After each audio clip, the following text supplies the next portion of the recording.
Happy Monday, and welcome back to the Lorden Arts channel. I'm John Lorden. Thank you so much for spending some time with us here today.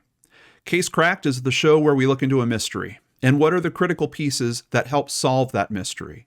Today's episode is called A Dreadful New Holiday.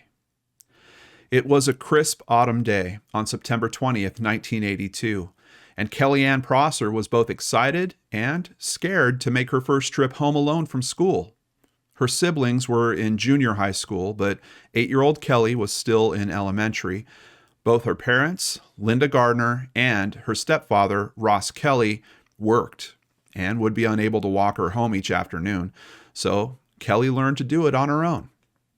Indianola Elementary was only a few blocks away, and Linda made Kelly practice the walk with her multiple times, just in case there was ever to be some kind of problem. Columbus, Ohio was known as a relatively safe area back at that time, so Linda finally agreed that Kelly was ready to make the walk home on her own. Linda walked Kelly to school that day in her blue jeans, a floral top, and blue raincoat. When they reached their destination, Kelly hugged her mother and said goodbye. Later that day, her siblings arrived home after school, but Kelly never showed up. Assuming their mother had picked Kelly up after her shift at Ohio State University, where she worked as a secretary, they thought nothing of it until Linda came home and asked, where was Kelly? She had not picked her up from school that afternoon and quickly realized that Kelly wasn't where she was supposed to be.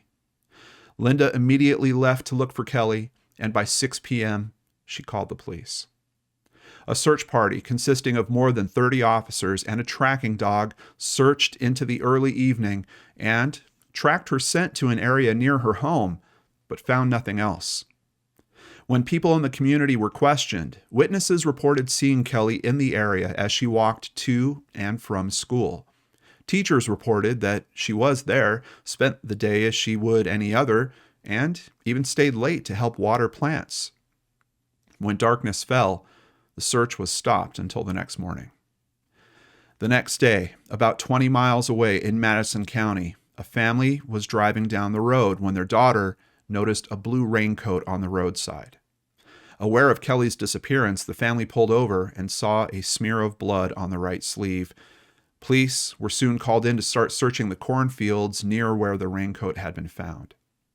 The following day, on the 22nd, a local patrolman reported that he had found the body of Kellyanne Prosser just a half mile from the location of the raincoat.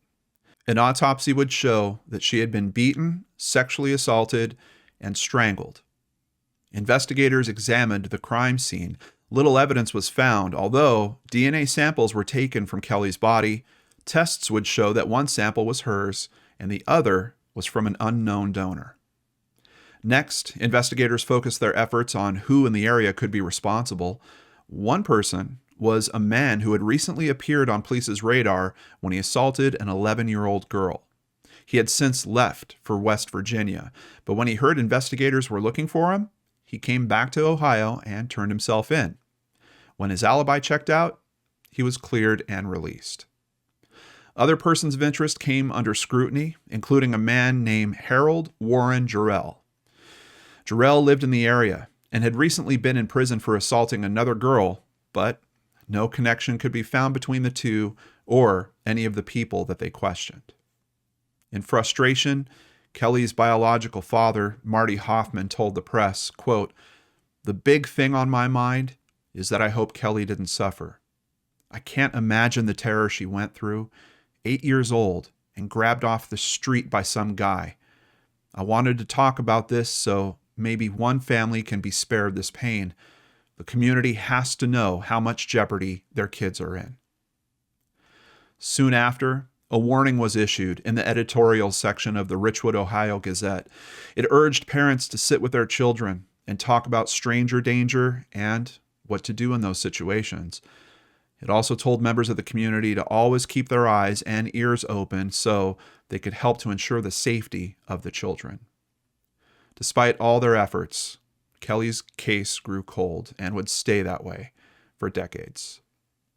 All of that changed 32 years later in 2014 when the unknown DNA sample taken from Kelly's body was entered into CODIS. Although no matches were found, it brought her case to fresh investigators and started off a chain of important events. In late 2019, the Columbus Police Department started a podcast that highlighted unsolved cases in the community. It was called The Fifth Floor, for the area where the cold case homicide detectives work. People in the department were interviewed and asked what case should be highlighted, and they almost unanimously cited Kelly's case. Around that same time, they were also working with Advanced DNA, a genealogy research company, in the hopes that a match for their unknown DNA sample could be tracked down. It would take them months, but a match was finally found.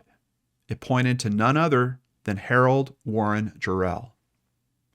Warren Jarrell, as he was known to friends, lived and worked odd jobs in Columbus in the 70s and 80s, even working at a local radio station. In 1977, he was arrested after abducting an 8-year-old girl from the north side of Columbus in Tamarack Circle. He was released from jail 8 months before he found and apparently killed Kellyanne Prosser. Unfortunately, Jarrell passed away in Las Vegas in 1996 at the age of 67, so there would be no prosecution. However, investigators were able to obtain DNA samples from his living relatives to confirm their match. In June of 2020, an announcement was made that Kelly's case had finally been solved. Investigators never found a connection between Jarrell and Kelly. Perhaps it was a case of wrong time, wrong place. As her case was closed and the files were being put away, one other connection to Jarrell was found. In 2014, an anonymous tip had been called into Crime Stoppers, and they listed Jarrell as Kelly's killer.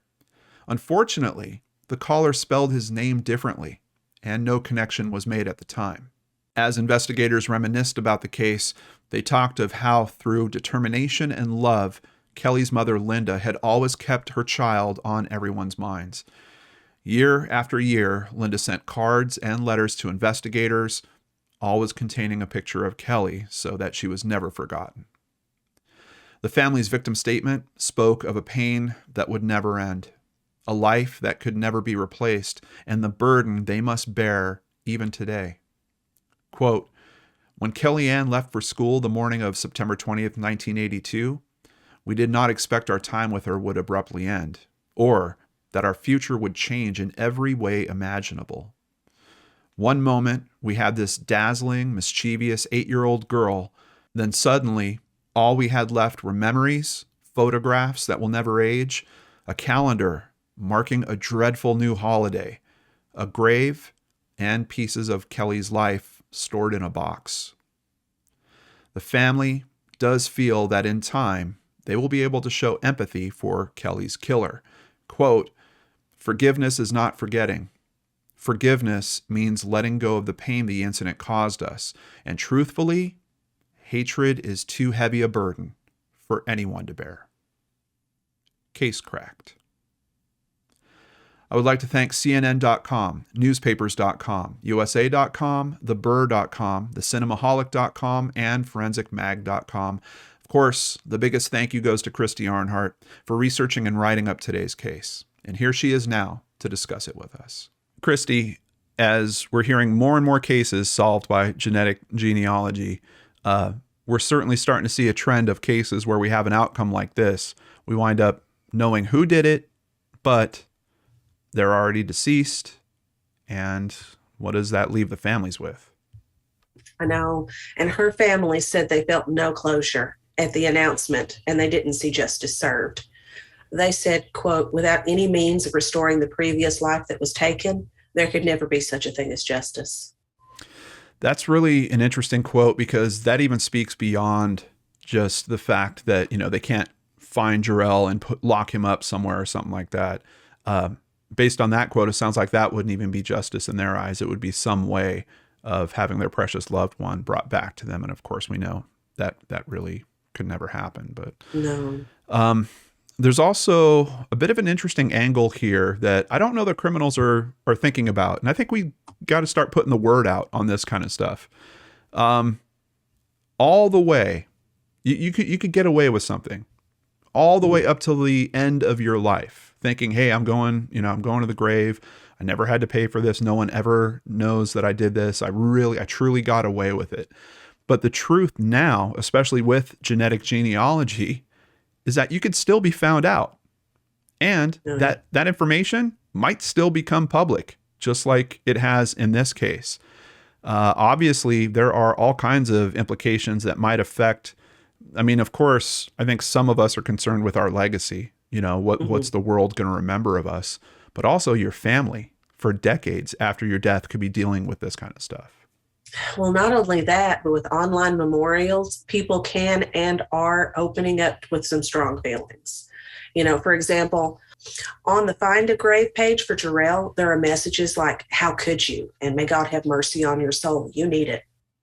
Yeah. That's going to be there for a while. Absolutely. Well, I was kind of curious because I went and saw some of these messages and I'm like, I wonder if they're ever being taken down. It doesn't look like it. It looks like, and there's a few different places. I found one called weremember.com. I think it's actually owned by Ancestry. Mm-hmm. And someone there plainly asks, not sure why they keep this memorial up, considering what this guy did. But someone very close to the case responded to that. Yes. Kellyanne's mother, Linda, she replied to it in September of 2021. And she said, what we can do is ignore, to the best of our ability, such a horrific individual. Instead, we can honor the victims and their families by posting a flower to the victims' Find a Grave memorial page. And she signed it, Peace, Kelly's mom. Very sweet. Very sweet. And I saw that she actually responded to a couple of comments of this nature, and always kind of brought that sense of just really heart. She really brings to these messages, kind of reminding people that it's, to focus more on the loss than the anger at the person, which I thought was really special. It is. Just to be clear, I went looking for information. We couldn't find information on what actually happened to Jarrell, why he passed away at the age of 67 in Las Vegas. It looks like that information is not publicly accessible. But do we have any info on the family? What has happened to the family since? Yes.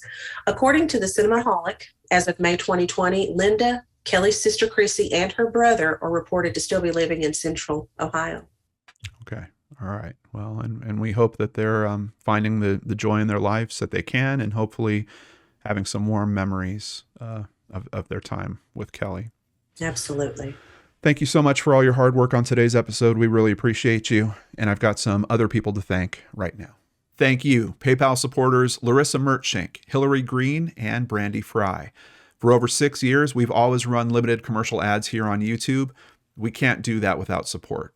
If you'd like to help the channel keep going and growing, please visit lordnarts.com. There you can sign up for Patreon, sign up for PayPal, buy merchandise, or even just buy us a coffee, like Melissa Armstrong recently did. We know that learning about the mechanisms that help support and find justice in these cases is important to understand the many unsolved cases we also cover, and we really appreciate your support in allowing us to continue doing that. Remember, you can get another Lord and Art story every week on the Seriously Mysterious podcast. A new episode is coming tomorrow and every Tuesday after that. Visit seriouslymysterious.com and subscribe on your favorite podcatchers. While you're here, don't forget to subscribe and hit that bell icon below if you'd like to catch one of our weekly Secret Studio live shows. And of course, I'll be back with a new unsolved mystery for you on Friday, right here on the Lord and Arts channel.